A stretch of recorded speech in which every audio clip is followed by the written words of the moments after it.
All right. Yee- Yeehaw. Welcome back to another episode of the Graeme and Sophia podcast. We are back home from the Austin GP, and we have a lot to talk about.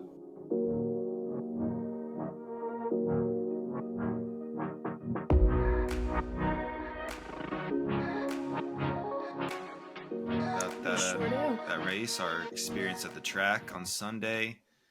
Yeah, let's quickly run through the race results first. The race result post disqualifications was Max, Lando, Carlos. Then it was Perez, Russell, Gasly, Stroll, Sonoda, Albon, and Logan Sargent rounding out the top 10. So, yeah, a couple notable things that we can talk about later, but an interesting top 10 for sure. Definitely an interesting mix of drivers at the top 10. Don't want to share my thoughts quite yet because I think everyone knows where I stand. Um, but yeah, it was a great race. Yeah, I I say mean, with pain in my voice. I wonder how much bias there is because we were there and like it was incredible versus people watching. But I feel like there were a good amount of overtakes and a lot happened. So I feel confident saying that it was a 10 out of 10 race for me. I was going to give it like a more, like a 1,675 out of 10. Okay, that's Just because fair. That's fair. just because we were there, but um, that's a good point. I have no idea what I would have rated it if I was sitting at home. And I will say, though, being there live at the track, you do notice how many overtakes are not shown on TV just because they're probably like lower in the grid or, it's not the sole focus at the moment. So it's nice to see all of them happening. Yeah, there was a good scrap for like the out of the points positions, and there were some Yeah. overtakes that I assuming were probably not shown because there was more interesting stuff going up at the front. Yeah, exactly. And I feel like that's like, I'll be watching the standings and I'll just be like, oh, an overtake from I don't know, stroll or something. And then I'm like, well, what did it look like? Can you show me? Yeah. But we saw it. So that was really cool. Um, yeah, I don't know. I'm like wondering if people thought the race was eventful. I'm jaded. I So, did see a poll on Twitter where people were like rating it from 1 to 5, and it was like 40% said 4. Like that was the oh, one okay. that won. So I think overall people thought it was an entertaining race. I think Coda is usually an entertaining race. Just it's a great layout, and usually a lot of overtaking happens at a turn 12, which is where Yeah, we were sitting. we saw it all. All right, let's quickly go over our predictions. So we kind of well, I definitely got saved a little bit by those disqualifications, I but we'll mean, go through so yours did I. first. So you went Max P1, of course. You did Lando P2 and Oscar P3. Mm-hmm. So you got 2 out of 3. Not proud of the 2 out of 3. It should have been 1 out of 3, but it's fine. Yeah, and then I did let you do two wow predictions, and you wasted it. You didn't Yeah, get any of them. none of them happened. I predicted Danny Rick in the top 10 and Lando would win the sprint. Clearly, none of those Nope. happened. So I blew that one, but that's okay. I mean, obviously, happy with Lando in P2, but not happy about how he got there. Yeah, that's unfortunate. And Carlos P3. So, I mean, yes. Did some of this hurt me? Absolutely, but it also helped some other drivers that I liked. So, very bittersweet. Yeah, yeah, definitely helped my predictions both. Yeah. So you put Max P1, Lando P2, and George P3, I did, which, yes. yeah, and then your wild card was that Lando overtakes Charles in the constructors. And because of his disqualification, Lando is now ahead of Charles in the constructors. Yes. I don't think I need my words to describe how I'm feeling about it. It's fine. Yeah, that It's was fine. I said made that prediction like not expecting it to happen, and it shouldn't have happened, No, but not at all. it did, and I will take that point with pleasure. It's fine. You're lucky it's Lando. Otherwise, some heinous words would have been coming out of my mouth. Oh my god. I was actually so prior to the disqualifications, my thinking on George being up there was right. Mercedes was very good at this track. It was just Yeah. the wrong one was the quick one. Which I feel like the other one, Lewis, would have been a more obvious choice to put there. Yeah, I don't know. You were I really don't know. putting a lot of faith in That George. was almost a wild card going with George there. Yeah, it was, but I wasn't going to complain. Just maybe more opportunity for me to get points, but clearly I blew it. So, yeah, 3 points for me for this race and 2 for you. Yep. So I guess, a nice segue into this is the race controversy. Why did our predictions happen? So what it was while we were on the bus back from the track, so I guess it was probably like 6:30 or 6 p.m. Or no, was it early? It was earlier than that, I think. But basically, a little bit after the race, I'm on Twitter scrolling through as I do after all the races, looking through the all the memes and such, and it pops up that both Lewis and Charles were being investigated for potential breach of plank wear. I forgot what the exact technical wording was, but as soon as that came up, I was like, they are 100% getting disqualified. Yeah. So for me, the shock was, what the fuck is a plank? And why does it have such a big role in the results, essentially? Like, what is a plank, and why does it mean a disqualification if it's not up to standards? Which I guess it makes sense. The cars have to be up to FIA standards, but I what is a plank? I quickly explained it to you on the bus, but the plank is basically, it used to be made of wood. It's some sort of like plexiglass. Yeah, it's the Ed and Eddie plank just chilling on the bottom of all the F1 cars. Yeah, that's that. That's where my brain goes. I'm like, it's that plank. But basically, this plank is what causes all the sparks you see when F1 cars are on tracks and there's sparks flying. It's because they're grinding up against the plank. And essentially, there's allowed to be plank wear to like a certain degree. I think like it starts at 10 millimeters thick, and then the minimum we can go down to is 9. And apparently, they only checked 4 cars, which I think is another thing we can talk about another point. But like, they checked 4 cars. Max, Lando were fine, and then they checked Lewis and Charles, and they both were under that 9 millimeter minimum. So it's a pretty slam dunk penalty. There's nothing you can do. That's I was like 90% certain when I saw that the disqualification was going to happen. So I guess like my question, because obviously I had no idea what the plank is, whatever, literally walk the plank. Is this something that they can control? Like, how easy is it for this to be monitored? And like, had they noticed that the plank was under the standards, the limit, would they have to change it in the race? Like, what was that? Yeah, so it's not something that's monitored during the race. And it basically is kind of related to ride height. So the lower you make the car ride height, you can get more downforce. And my guess is that because it was sprint weekend, COTA is very bumpy.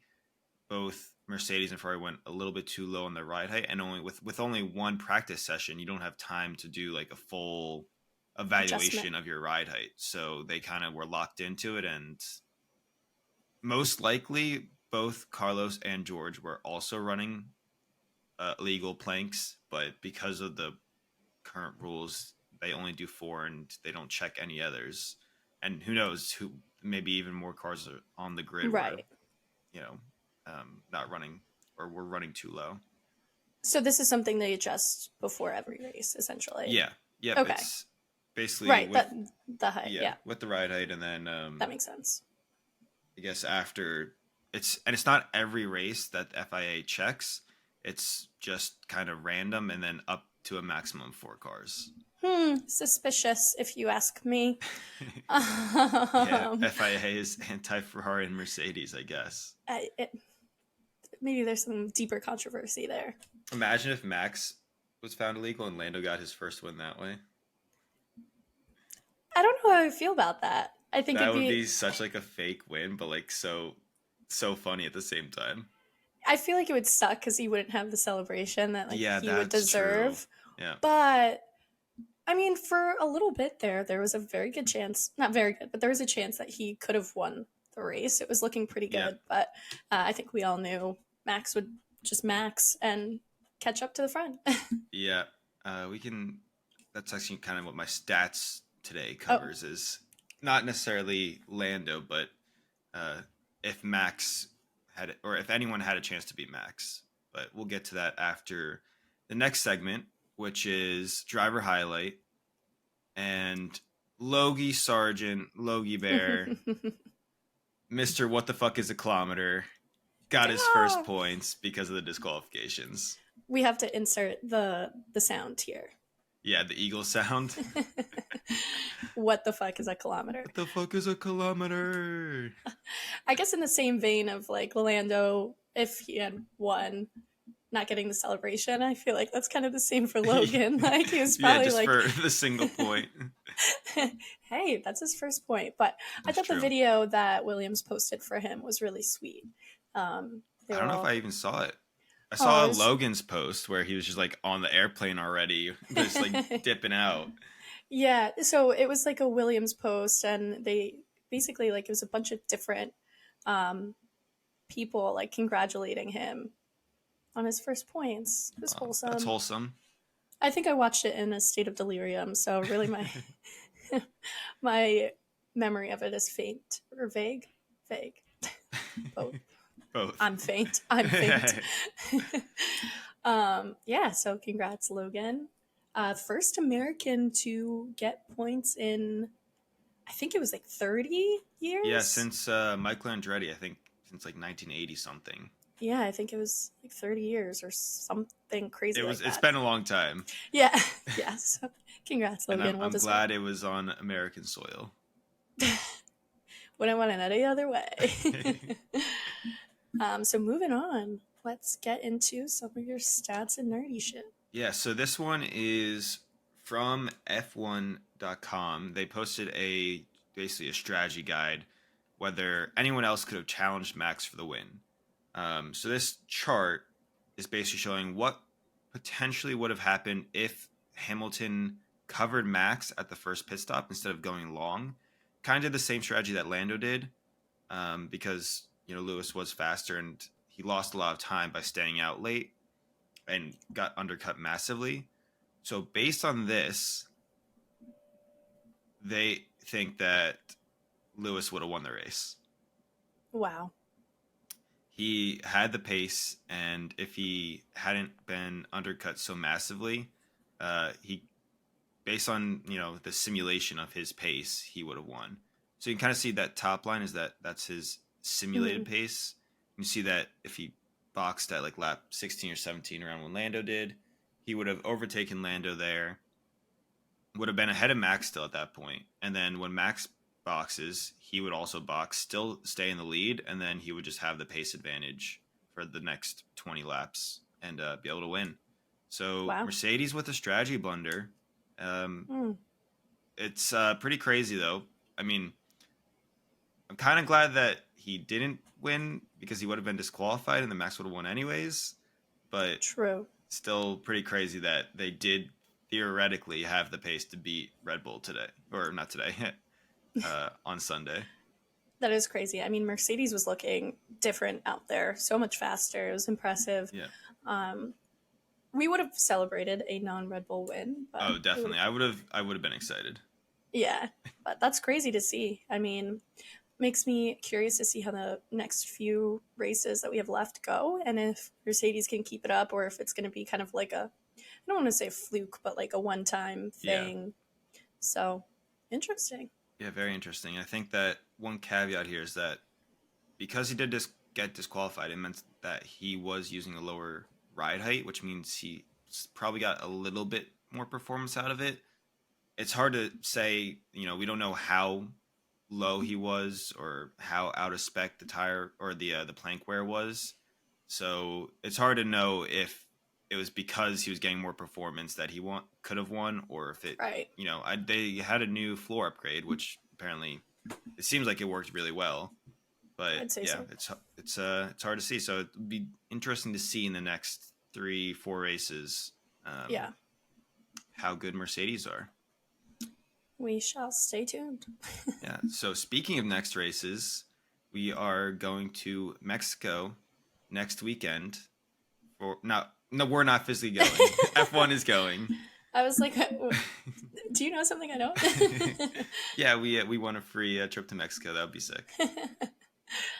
Yeah, I mean, so I guess going into the predictions, I'll go ahead.